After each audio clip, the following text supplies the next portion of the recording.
Hi ನಮಸ್ತೆ. Last time ನಾನೊಂದು question ಕೇಳಿದೆ, ಏನಂದರೆ ಹುಲಿ ಯಾಕೆ ನಮ್ಮ ರಾಷ್ಟ್ರ ಪ್ರಾಣಿ ಅಂತಂದು.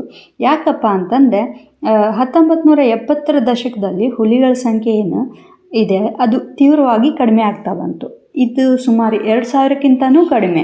ಈ ಸಂಖ್ಯೆಯನ್ನು ಪರಿಶೀಲಿಸಲು ಮತ್ತು ಹುಲಿಗಳ ರಕ್ಷಣೆ ಮಾಡುವ ಉದ್ದೇಶದಿಂದ ಭಾರತ ಸರ್ಕಾರ 1973ರಲ್ಲಿ ಐತಿಹಾಸಿಕ ಪ್ರಾಜೆಕ್ಟ್ ಟೈಗರ್ ಅಂತಂದು ಒಂದು ಅಭಿಯಾನ ಸ್ಟಾರ್ಟ್ ಮಾಡ್ತಾರೆ. ಈ ಅಭಿಯಾನದ ಒಂದು ಭಾಗವಾಗಿ ಹುಲಿಯನ್ನು ರಾಷ್ಟ್ರೀಯ ಪ್ರಾಣಿಯನ್ನಾಗಿ ಗುರುತಿಸಿದರು. 1972 ನವೆಂಬರ್ 18ರಂದು ಹುಲಿಯನ್ನು ರಾಷ್ಟ್ರೀಯ ಪ್ರಾಣಿಯಾಗಿ ಘೋಷಿಸಿದರು.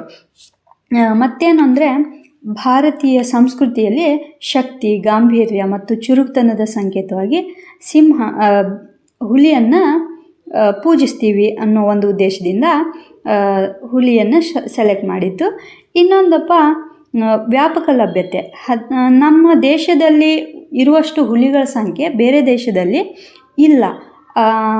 ಸುಮಾರು ಈಗ ಲಾಸ್ಟ್ 2022-23ರಲ್ಲಿ ಸರ್ವೆ ಮಾಡಿದರು. ಹುಲಿಗಳ ಸಂಖ್ಯೆಯನ್ನು ಸರ್ವೆ ಮಾಡಿದಾಗ ಎಷ್ಟು ಅಂದರೆ 3682 ಹುಲಿಗಳ ಸಂಖ್ಯೆ ಅದ ಅಂತಂದು ಗೊತ್ತಾಗಿದ್ದು.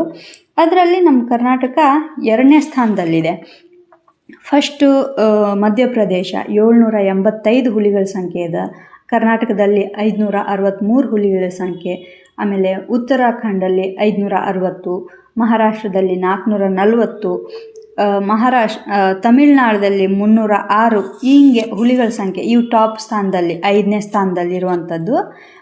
ಇನ್ನೊಂದು ಏನಂತಂದರೆ, ಹುಲಿಗಳು ಪರಿಸರ ಸಮತೋಲನದ ಸೂಚಕ ಅಂತಂದು.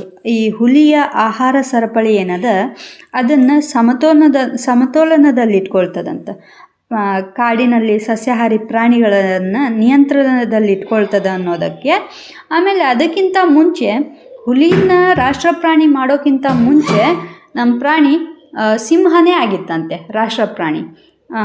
ವಿಡಿಯೋ ಇಷ್ಟ ಆಗಿದ್ದರೆ ಲೈಕ್ ಮಾಡಿ, ಶೇರ್ ಮಾಡಿ ಮತ್ತು ಕಮೆಂಟ್ ಮಾಡಿ. ನನ್ನ ಆನ್ಸರಲ್ಲಿ ಏನಾದ್ರು ತಪ್ಪಿತ್ತಂದರೆ ಸರಿಯಾದ ಆನ್ಸರ್ ನಿಮಗೂ ಗೊತ್ತಿದ್ದರೆ ಕಮೆಂಟ್ ಮಾಡಿ. Thank you.